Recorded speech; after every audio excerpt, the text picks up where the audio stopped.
Bonjour et bienvenue sur la chaîne Origine et Histoire des expressions françaises. Aujourd'hui je vais vous parler de l'expression française.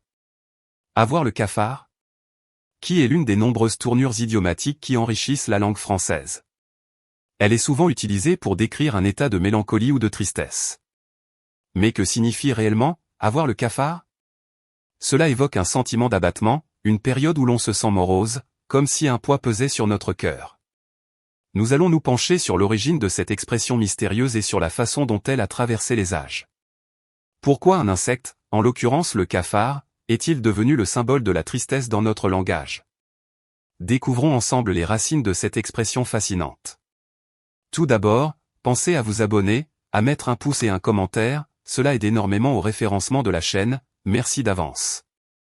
Allez, c'est parti.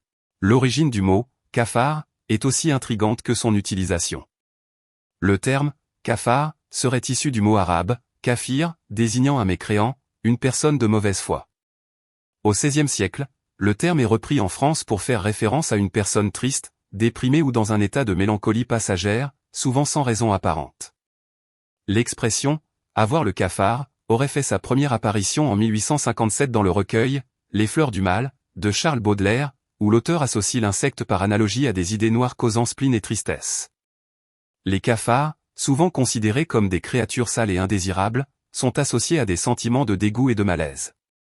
Cette association pourrait être à l'origine de l'idée que lorsque l'on sent avoir le cafard, on ressent une forme de dégoût pour soi-même ou pour son humeur.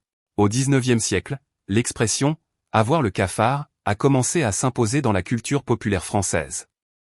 Elle est devenue un moyen d'exprimer des émotions complexes, en particulier dans la littérature et la musique. Des artistes comme Jacques Brel ont brillamment utilisé cette expression dans leurs œuvres pour évoquer la mélancolie et la nostalgie.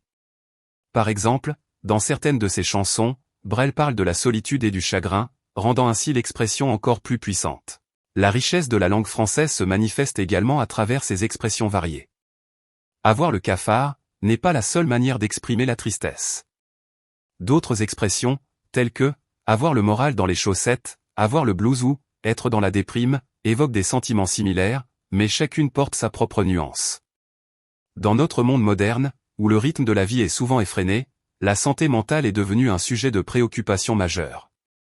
L'expression « avoir le cafard » reste très actuelle, touchant des millions de personnes qui luttent contre des sentiments d'isolement, d'angoisse ou de tristesse.